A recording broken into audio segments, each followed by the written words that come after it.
So someone asked me how I knew I was a healer. I think I've always known that I was a healer. Um, from the moment I was little, I remember in primary school I used to write stories. I had friends who would come to me to hear my stories, and I've I've even that at that early age, I think I was probably 7 or 8 when I started writing stories. We'll go during the break, school break, instead of going to play different things, I'll have my notebook or a piece of paper, and my girlfriends would be sitting next to me, and I will just go on and start making up writing stories. In a way that people will call that now automatic writing, but I don't think it is. Automatic writing, but that's for another video. So basically I will go and make up those stories that will include the characters of my friends within the stories, and I will give them options, open door 1 or open door 2, and I will just basically take the path another way. And it was really healing because I remember some of them having some issues at home, others having issues with boyfriends and things like that as we grew up, and those stories basically will kind of emulate what they're going through, and based on where they were feeling, I will sense that okay, she needs more encouragement, so that's in that story it will go in a way that at the end the character finds the encouragement and keeps going on. So it's always going to it always has been kind of a way to work someone through in what they're going through. And I remember, man, after the break to the the the the sound at the end of the break, school break, we'll go back to class, and if I didn't finish the story, people will send me notes and say what happened next, and then I'll be in class writing notes about continuing the story with the person, and then passing the notes, and then sometimes the teacher will be like, what's going on, and looking at the notes and seeing that the notes, she cannot understand anything that's going on. And it's just has been part in that early age, and later on writing has been such a therapeutic ways for me, even though it's more of a love and hate relationships because I love writing stories, I love writing poetries, intuitive singing, and so on and so forth. But I back then, like, I love writing in my diaries and what's happening and stuff like that, but at the same time I hated journaling. I hated having to write, having to set a time to sit down and write. I was much more a person who was like, okay, today I have something to say, I want to write that in my diaries. I remember my older sister, I used to hide my diary, and have that little lock in on it, and thinking I was hiding so well, changing places, sometimes putting in my underwear drawer, sometimes putting in my cupboard, whatever. All that to find out my older sister was reading it, my mother was reading it, and they were basically having a blast because I will tell what happened in the day, but with a twist in it, with like my own little twist, my own perspective, my own sometimes extrapolation. And for them, it was like a treat to be reading that. And of course, when I found out they were reading it, I started moving in places, hiding other places. But at the end of the day, I basically came to close with it and just wrote knowing that I will have an audience that will be actually reading that. And that was up until I was probably 13 or 14. Then I had the phase where I didn't want to deal with diaries anymore. And besides, there was so much going on in school, so I kind of stepped away from that. And I went to college, but I always noticed that especially in high school, I always had a group of people around me. And as I mentioned in that other video, sometimes I wanted to step away from other group and have time to myself. Like I would lie to some friends and say, my mother doesn't want me to come to, the weekend at the beach or whatever was going on the beach, while in fact I just wanted to stay at home and do some dream work all weekend. And my mom would ask me, oh, aren't you, I heard that so-and-so is going to the beach, aren't you going there? And I'm like, oh, no, I don't feel like it. So I had these kind of games that I played just because I wanted to have that time for myself. And at the same time, I realized that a lot of people were attracted to me and in my vicinity. So I always had a group of people, a group of friends that I could go to that were supportive and what have you. And then when they were, I was always invited to whatever party was going on in school. So I quickly realized that there was something about me that people will start telling me their issues, their problems, sometimes sharing their first their first experiences, sexually or other, expressing their challenges. And I think at that early age, at some point, I had this reflection of saying, why are they saying that to me? And as time went by, I realized that some of these issues, they're coming to me with the issues because maybe I can have a different perspective to offer to them on that.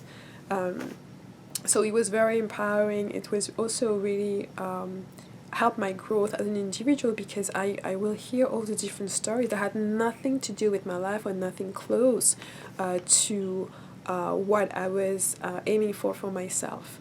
And I have to say that when I was younger, back in college and so on, sometimes you are exposed to some stories that are really painful to hear. And that it's important at your early age to know how to cleanse yourself completely and get rid of those energies and get rid of all that because it may stay with you. And I know for a fact that some of the experiences I've attracted in my life earlier on when I was younger was some of the residues from me not having gotten rid of certain of those energies from helping other people, which now I'm much more wiser. So dealing with stories and talking to people, teaching people what I know, what I've experienced, is the way that I knew I was a healer. And of course, at the beginning, it was more for me of my free time, just working with people, exchanging with them, and seeing that what I was offering had a positive impact in their life. So it was just as that as I went through college, I met other people in law school, and in different places I've been through. And this is kind of why I say, if I'm called to a place, it's because there's something for me to do there. And there's a lot of experiences I can share with you, notably with New Orleans, because it's a city that calls me frequently. And it's definitely a city I'm going to talk about in my series called Your Magical City, because I've had a lot of experiences being in that city particularly, and just experiencing the healing that it needs and the healing that it's going through there. And the last time I went there was in 2014, unexpectedly. And the experience there was definitely powerful, and I know I will be called to go back there again. And the time before that, so 2014, and before that it was 2006. So yes, but yeah, being a healer, I think, has always been in me, and it's just something that's been reaffirmed throughout the years as I continue to move on and I continue to grow. More recently, there have been a volume of people that have been coming to me and needing more time. I'm doing a lot of mentoring. I've basically created a business so I can actually have the time to dedicate and fully take in charge of supporting others in their journey and be able to be fully available. Make sure I have my personal time taken care of, like my work, also activities taken care of, my social life taken care of, and that the people I'm trying to support that are coming to me can have the full benefits of the services.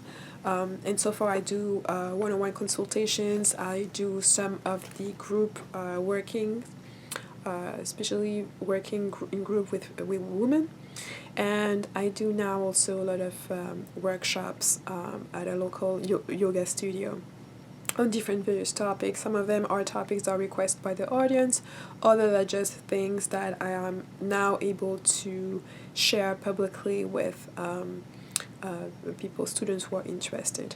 So it is really important for me because my approach is a holistic one, in the sense that I'm looking into your relationship with your body.